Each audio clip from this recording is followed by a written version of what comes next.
Aksi maling motor ini benar-benar di luar nalar Mimin Cekiders. Bayangin aja, si maling ini mengajak istrinya sendiri untuk melakukan aksi percobaan pencurian sepeda motor. Sebelum beraksi, si maling terlihat memantau situasi sekitar parkiran motor. Sementara istrinya bertugas menunggu di motornya Cekiders. Merasa sudah aman, si maling mulai melancarkan aksinya.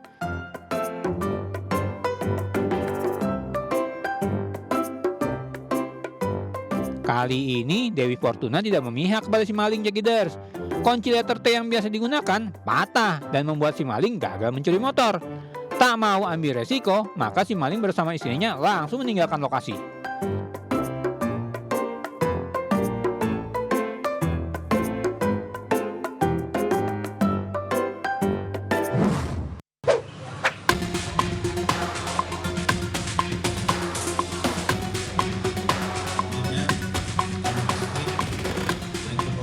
Nasib kurang beruntung dialami oleh pelaku pencurian motor ini Cekiders.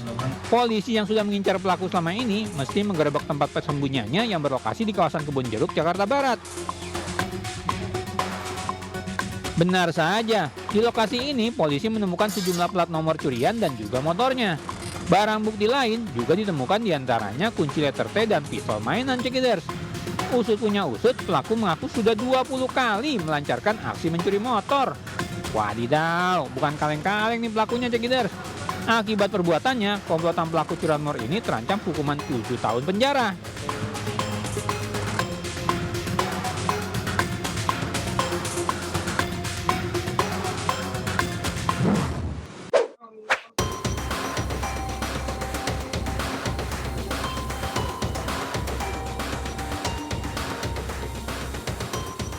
Masih pada muda, udah nekat jadi maling.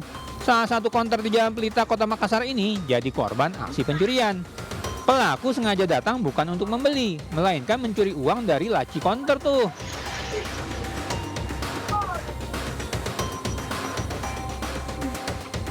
Kondisi konter yang sepi membuat pelaku leluasa menggasak uang tunai ratusan ribu rupiah. Walaupun pelaku sempat kepergok oleh pemilik konter, namun tetap saja pelaku berhasil melarikan diri. Rekaman CCTV ini jadi modal utama polisi untuk melacak keberadaan pelaku. Endingnya, pelaku yang ternyata masih di bawah umur berhasil ditangkap di rumahnya Cekiders. Berhubung pelakunya di bawah umur, maka pihak yang dirugikan bersama keluarga pelaku berencana akan melakukan mediasi.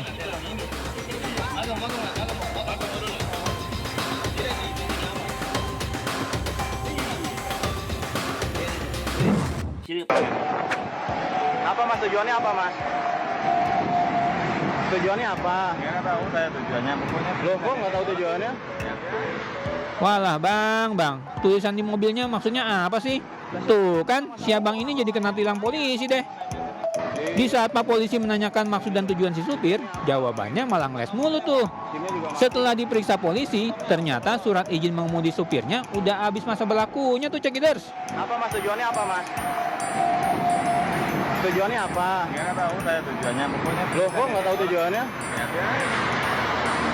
Bapak menanyakan tujuannya apa? Lah saya tanya mas, yang masang itu kenapa saya yang ditanya? Bapak mau nanyakannya kenapa? Enggak, kenapa saya yang ditanya? Udah periksa SIM-nya mati lagi. Tuh 2014 SIM-nya mati. Ngotot lagi. Video amatir berdurasi 41 detik ini viral di media sosial. Dalam rekaman terlihat, sepeda motor yang ditumpangi dua emak-emak melawan arus di Jalan Sultan Alauddin, Kota Makassar, Sulawesi Selatan. Meski berbahaya, tetapi pengendara motor nekat melintas sejauh 500 meter hingga berbelok dan masuk ke dalam gang. Diduga pengendara takut ditilang lantaran tidak memakai helm saat akan melintas di pertigaan Sultan Alauddin karena terdapat pos polantas. Bukannya berhenti, pengendara malah memilih berbalik dan melawan arus. Ada petugas yang melaksanakan pengaturan lalu lintas di Jalan Hasanuddin Veterani. Kemudian karena pengendara sepeda motor tersebut kan tidak menggunakan helm. Nah, kemudian juga platnya tidak ada sehingga mungkin merasa salah karena panik bukan berhenti tetapi dia balik untuk melawan arus di Jalan Sultan Alauddin. Pasca viral, Satlantas Polrestabes Makassar kini sedang mencari data pengendara tersebut karena kendaraan tidak dilengkapi dengan plat nomor polisi atau TNKB.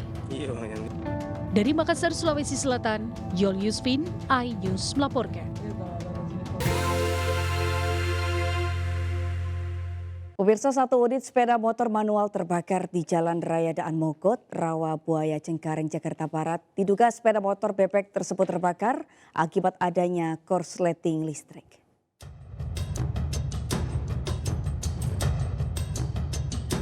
Sepeda motor ini terbakar di Jalan Daan Mogot, Rawabuaya, Cengkareng, Jakarta Barat.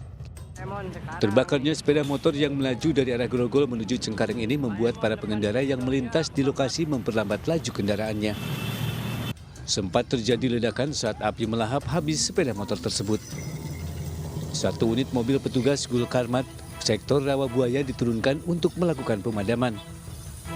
Diduga penyebab terbakarnya sepeda motor yang dikemudikan Sunaria, warga Matraman, Jakarta Timur ini berasal dari konsleting listrik. Pada waktu mengendarai motor tersebut, tiba-tiba motor tersebut berhenti mesinnya, lalu si pengendara menyalakan dengan tombol elektriknya beberapa kali, lalu terjadilah percikan api yang ada di bagian bawah motor tersebut.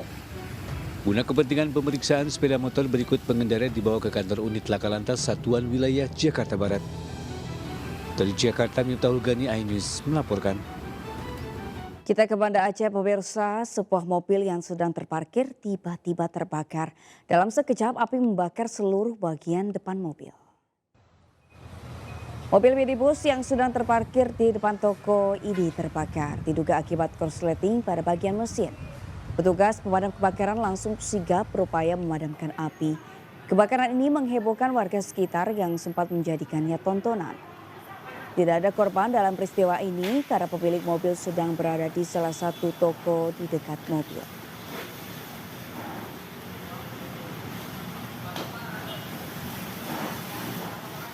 Seorang oknum pengemudi ojek online diduga menjabret telepon genggam milik penumpang sendiri saat menurunkannya di kawasan apartemen Bintaro Parkview, Pesanggerahan, Jakarta Selatan. Korban yang mempertahankan barang miliknya hingga terseret hingga sejauh lebih dari 100 meter.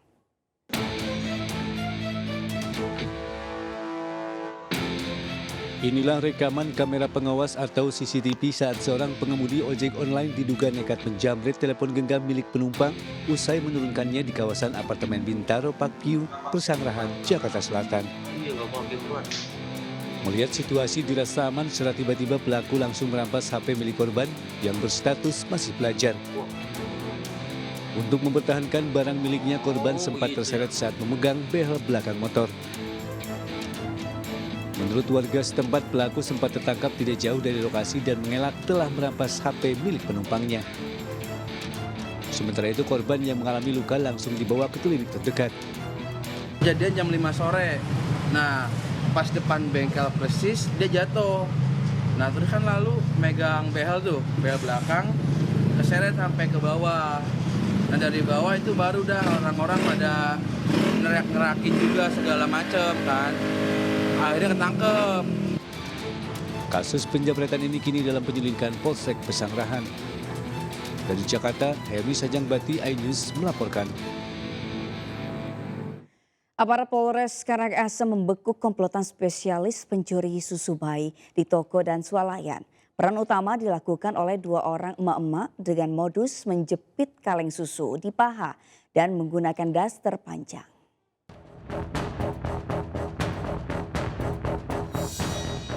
Inilah rekaman CCTV di salah satu toko Subagan, Karangasem, Bali. Tampak 2 mama berpura-pura akan belanja, namun tak lama satu pelaku terlihat memasukkan barang curian di ketiak serta mengalihkan perhatian. Sementara satu pelaku lainnya dengan menggunakan daster panjang mengambil susu dan memasukkannya di bagian paha. Pelaku lain seorang laki-laki bertugas mengalihkan perhatian. Berbekal rekaman CCTV, Polres Karangasem berhasil menangkap komplotan pencuri susu kaleng ini. Diketahui para pencuri berasal dari Jawa Timur. Mereka adalah Ahmad Pauji, Sugeng Triwahyudi, serta 2 mama, Alipah dan Suryana. Komplotan ini berbagi peran saat mencuri susu kaleng. Pauji berperan sebagai sopir, Sugeng sebagai otak dalam membuat rencana pencurian, serta Alipah dan Sunaria sebagai eksekutor. Komplotan tersebut sengaja menyasar susu kaleng agar mudah dijual dengan harga lebih murah. Yang berperan utama di sini adalah ibu-ibu yang 2 orang. Mereka menggunakan baju yang long dress. Cara ngambilnya, salah satu susu ini dijepit di paha. Susu-susu, karena susu yang seperti ini mahal. Itu yang bisa mereka jual ke tempat yang lain.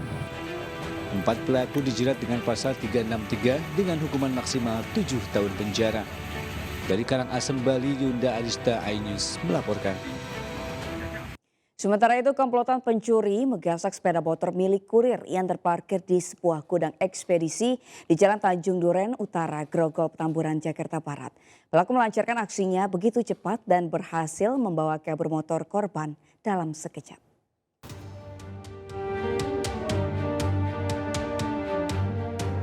Kamera CCTV yang berada di gudang barang ekspedisi Jalan Tanjung Duren Utara, Grogol, Petamburan, Jakarta Barat merekam jelas pelaku pencurian sepeda motor milik seorang kurir. Dalam rekaman video CCTV, pelaku diketahui berjumlah 2 orang mendatangi lokasi dengan menggunakan sepeda motor. Tiba di lokasi, para pelaku ini langsung berbagi peran. Satu pelaku menunggu di luar sementara satu pelaku lain masuk ke area motor incarannya di halaman parkir. Kurang dari 1 menit, pelaku berhasil merusak kunci kontak sepeda motor dan membawa kabur motor korban. Menurut keterangan korban, aksi pencurian sepeda motor ini terjadi usai dirinya mengantar paket ke rumah konsumen dan pulang ke kantornya. Naas saat ingin kembali digunakan, motor miliknya Raib digasak para pelaku. Pelaku berapa orang, Bang? Pelaku 2 orang, Bang. Cara melakukan pencuriannya? Di tokel, pakai di tete. Bang, aksi pencurian kendaraan bermotor di sini emang sering atau seperti apa sih, Bang? Baru kali ini aja, Bang. Atas peristiwa pencurian ini, korban telah melaporkannya ke pihak kepolisian sektor Tanjung Duren, Jakarta Barat dengan membawa rekaman CCTV. Dari Jakarta, Miftahul Gani, iNews melaporkan. Pemirsa, aksi kawanan perampok bersenjata api dan senjata tajam di sebuah minimarket kembali terjadi di Kota Bekasi, Jawa Barat. Pelaku yang berjumlah 6 orang tersebut masuk ke dalam minimarket dan melumpuhkan 2 karyawan dan menggasak uang tunai 60 juta rupiah.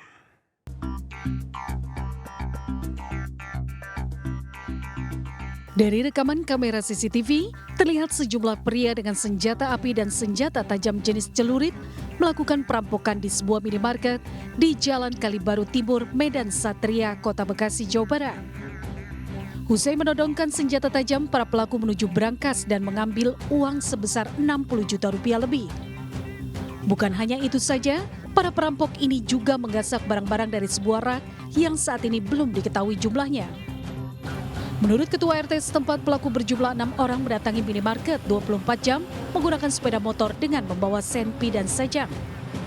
Dan pelakunya itu ada sekitar 6 orang. Dan itu pun kerugian kemungkinan sekitar 50 sampai 60 juta uang brankas yang ada di minimarket tersebut. Itu aja sih setahu saya yang dari info dari masyarakat. Kondisi jalan yang sepi serta minimnya petugas kepolisian yang melakukan patroli membuat pelaku dengan leluasa melakukan aksinya.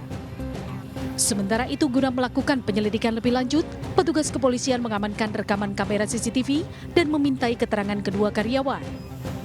Dan kasusnya kini ditangani petugas Polsek Medan Satria dan Polres Metro Bekasi Kota serta Polda Metro Jaya. Dari Bekasi, Jawa Barat, Rahmat Hidayat, iNews melaporkan.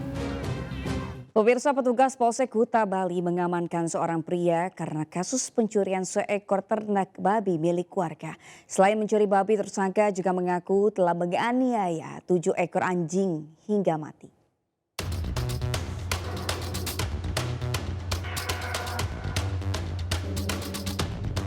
Dalam rekaman CCTV, terlihat saat pelaku sambil membawa tongkat besi mengendap-endap ke kandang babi di permukiman warga di Jalan Segara Madu, Jimbaran. Berkat rekaman CCTV tersebut, polisi akhirnya dapat membekuk HM. Kasus berawal saat pemilik babi kaget melihat ternaknya mati dengan kondisi mengenaskan. HM mengaku mencuri babi dengan cara memukul dan menikam babi dengan pisau. Karena babi terlalu berat untuk digotong, akhirnya HM meninggalkan babi tersebut di rumah korban. Motif tersangka mencuri babi untuk dikonsumsi bersama keluarganya. Kalau motif pelaku menurut pengakuan dari tersangka ataupun adapun maksud dan tujuan pelakunya mencuri babi akan dikonsumsi bersama keluarga menurut dari tersangka. Namun kami akan dalami lagi terkait motif apa yang sebenarnya yang dilakukan tersangka. Selain mencuri ternak babi, HM juga mengaku menganiaya 7 ekor anjing hingga mati di sejumlah lokasi. Pria 40 tahun itu mengaku tidak suka digonggong anjing. Atas perbuatannya mencuri babi, tersangka terancam pasal pencurian dengan pemberatan dengan ancaman 7 tahun penjara. Dari Kuta Badung, Bali, Indra Ari, iNews melaporkan. Pemirsa, mengurangi kerugian atas matinya ribuan ikan petani jaring apung Waduk Saguling, Bandung Barat, Jawa Barat terpaksa menjual puluhan ton ikan. Sebelumnya ribuan ikan keramba jaring apung mati mendadak diduga karena perubahan kadar air dampak dari tingginya curah hujan.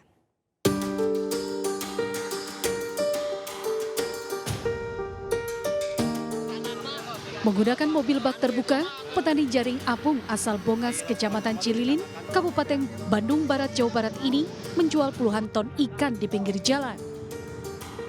Ikan-ikan yang diobral merupakan jenis ikan mas dan nila. Menurut petani jaring, sebanyak 20 ton ikan terpaksa dijual murah untuk menghindari kerugian yang lebih besar. Tapi ini dijual murah, Kang? Iya, ini jual murah ini. Berapa sih kilonya? Ini 3 kilo 20.000. Segini tuh? Jadi satu lapak.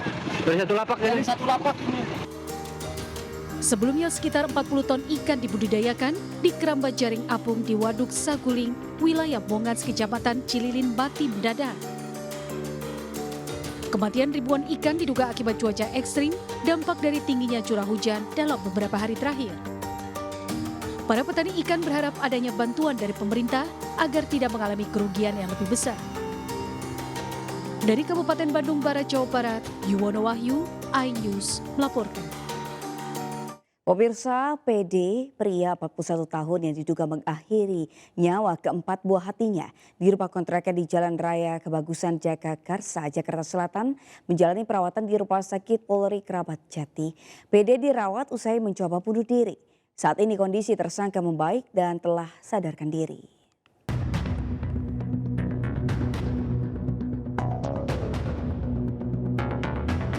Tersangka kasus pembunuhan 4 bocah di rumah kontrakan di Jalan Raya Kebagusan Jagakarsa, Jakarta Selatan kini menjalani perawatan di Rumah Sakit Polri. Terduga tersangka tersebut dirujuk ke Rumah Sakit Polri Kramat Jati oleh penyidik. PD dirujuk usai mencoba melakukan bunuh diri di rumahnya. Pria berusia 41 tahun itu diduga merupakan pelaku pembunuhan buah hatinya. Saat ditemui di lokasi kejadian, pelaku nampak lemas. Selain itu, di tubuhnya terdapat sejumlah luka percobaan bunuh diri. Saat ini kondisi tersangka sudah membaik dan telah sadarkan diri dan ia pun sudah dibawa ke ruang rawat inap. Meski demikian, hingga saat ini polisi belum melakukan pemeriksaan terhadap terduga pelaku. Karena kami menemukan adanya dugaan tindak pidana dari peristiwa yang terjadi. Sejauh ini telah kami lakukan interogasi terhadap 5 orang saksi, kemudian 4 korban sudah dilakukan otopsi, sudah selesai dilakukan otopsi dari malam. Pertama adalah penyelamatan. Jadi mereka terdapat luka yang dicurigai sebagai luka percobaan bunuh diri. Sementara itu, Satreskrim Polres Jakarta Selatan memeriksa 5 orang saksi atas kasus tersebut. Dari 5 saksi diantaranya keluarga dari D, keluarga terduga pelaku dan warga sekitar. Hingga saat ini kondisi korban kekerasan atau istri dari terduga pelaku berinisial D masih dirawat di Rumah Sakit Umum Daerah Pasar Minggu, Jakarta Selatan dengan luka di bagian kepala. Tim Liputan iNews melaporkan. Sementara itu sebelum kasus pembunuhan 4 balita terjadi, polisi telah menerima laporan dugaan tindak penganiayaan KDRT terhadap ibu dari 4 anak yang ditemukan tewas di sebuah rumah kontrakan di Jagakarsa, Jakarta Selatan. Laporan tersebut dilakukan pada hari Sabtu lalu. Diduga pembunuhan terjadi lantaran tidak terima dilaporkan ke polisi terkait KDRT. Kasat Reskrim Polres Metro Jakarta Selatan, AKBP Bintoro membenarkan adanya laporan dugaan penganiayaan KDRT terhadap ibu dari keempat anak yang ditemukan tewas di rumah kontrakan di Gang Roman Jagakarsa, Jakarta Selatan. Ibu dari keempat anak yang tewas berinisial D dan pelaku yang merupakan suami berinisial PD terlibat cekcok pada hari Sabtu dini hari sekitar pukul 5 dini hari. Korban pun dibawa keluarga ke Rumah Sakit Umum Daerah Pasar Minggu akibat luka tindak kekerasan di bagian kepala. Saksi-saksi menyatakan bahwa terjadi percecokan antara dua orang ini, suami istri, pasangan suami istri ini. Selanjutnya si suami melakukan penganiayaan kepada korban. Polisi juga telah berusaha melakukan pemanggilan untuk pemeriksaan kepada pelaku, namun pelaku mangkir dalam pemanggilan tersebut. Sementara penemuan jenazah 4 balita di sebuah rumah kontrakan di Jagakarsa masih terus diselidiki Polres Metro Jakarta Selatan. Setelah melakukan olah tempat kejadian perkara, jenazah 4 anak yang ditemukan meninggal dunia di kamar kontrakan di Jagakarsa, Jakarta Selatan dibawa ke Rumah Sakit Polri Kramat Jati, Jakarta Timur. Sejumlah barang bukti yang berada di lokasi kejadian juga telah diamankan polisi guna kepentingan penyelidikan. Tolong lihat kontrakan dong. Itu kayaknya ada tikus kali mati, bau busuk gitu kan. Ya udah. Saya bilang, saya lihat, oh iya dari sini kok baunya nyengat banget ya. Udah, saya pulang. Adik saya sempat marah, ambil kunci dong. Gitu kan. Ambil kunci dong. Dari Jakarta, Putu Bagus, Aristiawan, iNews melaporkan.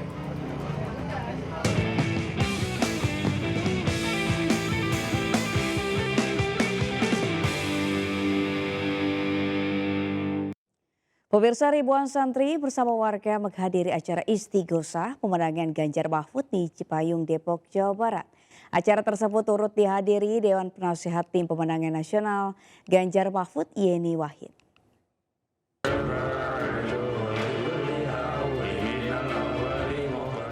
Istighosah para kiai, bunyai, para asatidz untuk kemenangan Ganjar Mahfud MD di Pondok Pesantren Asa Adah Wahid Hashim, Cipayung, Kota Depok.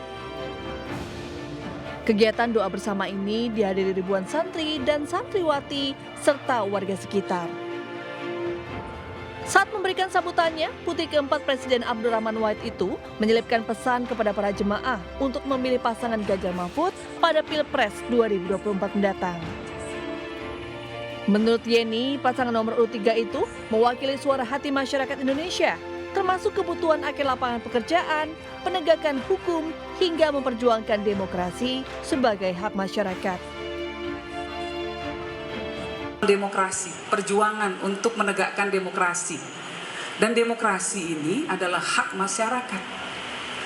Ketika ada demokrasi, semua hak masyarakat lebih terjamin. Karena suaranya nggak ada yang dibungkam.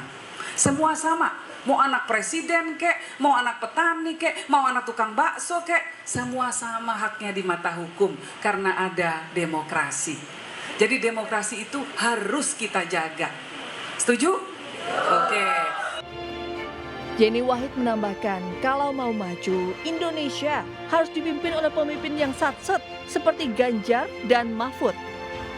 Yeni Wahid yakin pasangan Ganjar Mahfud mampu meraup banyak suara dari kalangan ulama dan santri karena memang memiliki hubungan erat dengan santri dan kiai. Dari Depok, Jawa Barat, Iyung Rizky, iNews melaporkan. Memasuki masa kampanye pemilu 2024, caleg Partai Perindo semakin gencar turun ke lapangan untuk mendengarkan aspirasi masyarakat. Seperti yang dilakukan caleg DPR RI dari Partai Perindo, Vena Melinda. Vena Melinda mengajak warga Blitar untuk hidup sehat dengan menggelar senam Zumba bersama.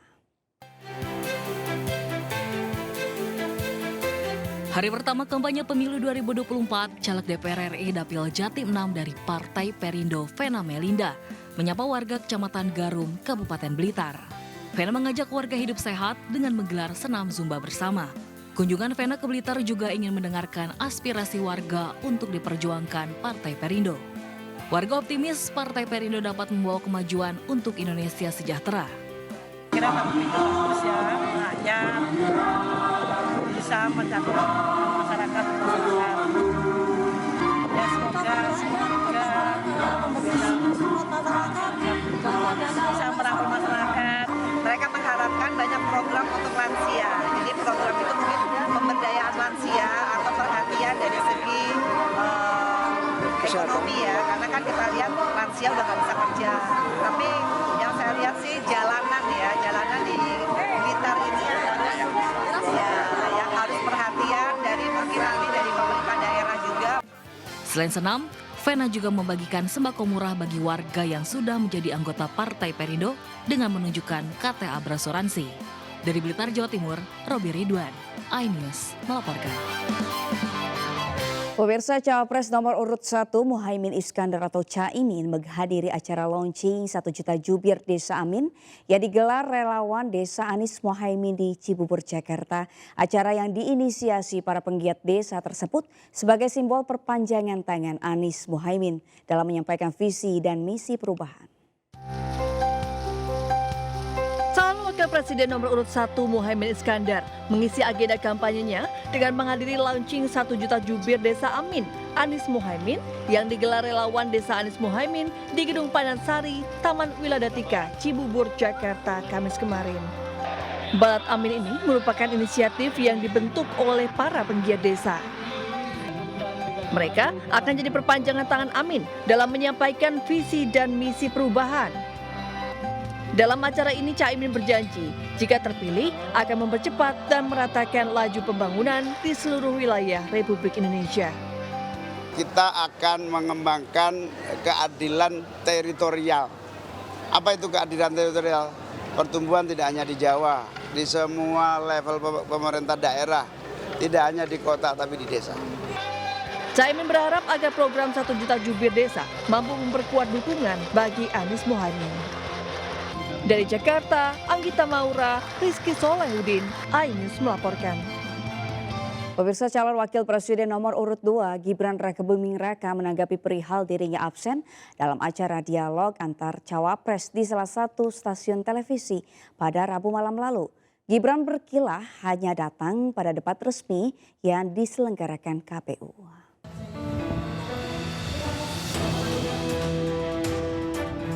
Pernyataan Gibran hanya akan datang saat debat yang diselenggarakan KPU disampaikan Wali Kota Solo itu usai menghadiri penyerahan piala lomba mewarnai di Pasar Kliwon.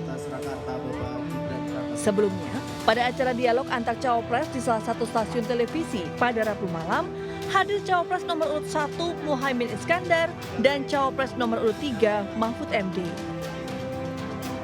Saat disinggung anggapan dirinya takut mengikuti debat, Gibran menegaskan akan datang dalam acara debat resmi saja. Kemarin nggak di stasiun TV yang Pak stasiun televisi yang dialog Pak Cawapres. Dari KPU resmi, saya nggak tahu. Saya kemarin udah terjadwal dengan Pak Tayat sama Gus Yahya soalnya. Sedangkan saat ditanya mengenai persiapan untuk debat di KPU pada 12 Desember mendatang, Gibran enggan menjawab dengan dalih berada di lingkungan sekolah. Dari Solo, Jawa Tengah, Septiantoro, iNews melaporkan.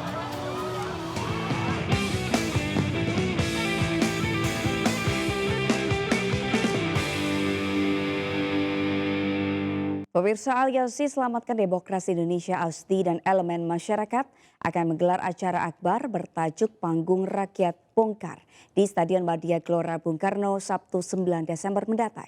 Acara ini digelar untuk menyuarakan permasalahan bangsa, terutama masalah korupsi, kolusi, dan nepotisme. Aliansi Selamatkan Demokrasi Indonesia ASDI yang beranggotakan komunitas seniman, budayawan, akademis, aktivis anti KKN, korban pelanggaran HAM dan lain-lain akan menggelar acara akbar Panggung Rakyat Bongkar pada hari Sabtu 9 Desember mendatang di Stadion Madia GBK Senayan, Jakarta. Acara ini merupakan gabungan antara gabungan orasi kebangsaan dan konser yang diadakan untuk memperingati hari-hari anti korupsi dan Hari HAM sedunia. Sejumlah nama besar akan mengisi orasi kebangsaan ini. Tak hanya itu, sejumlah artis ternama juga mengisi konser ini. Penggiat HAM Usman Hamid turut mengapresiasi digelarnya acara ini. Menurutnya acara ini sebagai gerakan kebudayaan untuk mengingatkan permasalahan bangsa, terutama masalah korupsi, kolusi, nepotisme, dan pelanggaran HAM.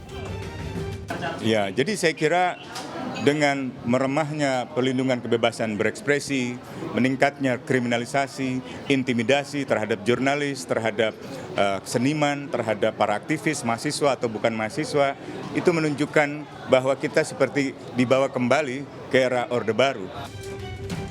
Panggung Rakyat Bongkar ini tidak hanya menawarkan orasi dan konser musik, tapi juga memperlihatkan pengalaman sejarah kelam Indonesia lewat seni instalasi berupa foto-foto peristiwa kerusuhan Mei 98 dan pelanggaran HAM.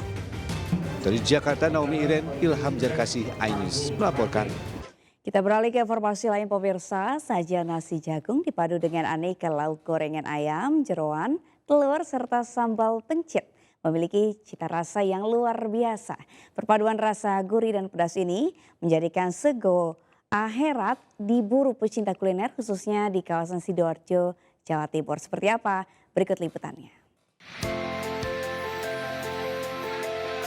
Iya, berada di kawasan tengah kota Sidoarjo, warung kuliner sego akhirat kini makin dikenal pecinta kuliner. Meski lokasinya di warung tendaan, tapi menu yang dihidangkan memiliki rasa gak kalah dengan restoran berbintang. Dengan menu sederhana utama yaitu menggunakan nasi jagung, sajian kuliner sego akhirat ini hanya bisa dinikmati pada malam hari. Selain murah, cita rasa dari nasi jagung dan lauknya juga dikenal gurih, nikmat, dan super lezat. Apalagi ditambah dengan aneka lauk seperti gorengan ayam, jeroan, telur crispy, dan ditabur serundeng serta gurihnya sambal pencit yang pedas membuat kuliner sego akhirat ini makin membuat pengunjung ketagihan. Dibuka mulai pukul 5 sore hingga 12 malam, sajian kuliner sego akhirat ini banyak dicari berbagai kalangan. Kami menarik telurnya, telur crispy. Gitu ya? Iya. Suka makan di sini? Ini baru pertama dan ternyata enak sekali. Harganya gimana kok? Harganya sangat murah, ramah kantong. Terus nasinya kan nasi jagung gitu ya? Iya. Nah ini bagaimana? Dua versi, nasi jagung dengan nasi putih biasa. Tapi saya suka ada jagung. Rasanya gimana nasi jagungnya, Mbak? Enak. Kita pakai nasi jagung, buat ikannya kita ada jeruannya, ada babat, baru usin tetelan. Kalau yang nggak suka jeruan, kita bisa ada ayam, telur, tahu tempe, dan telur crispy. Itu malam aja bukanya ya? Ya malam, jam 5 sampai jam 12 malam. Dengan harga Rp9.000 hingga Rp17.000 saja per porsinya, pengunjung dapat menikmati. Eits, harus diingat pemirsa, mau makan di warung ini, Anda harus rela antri. Lantaran pengunjungnya setiap menit, setiap jam pasti berdatangan. Dari Sidoarjo, Jawa Timur, Pramono Putra, iNews melaporkan.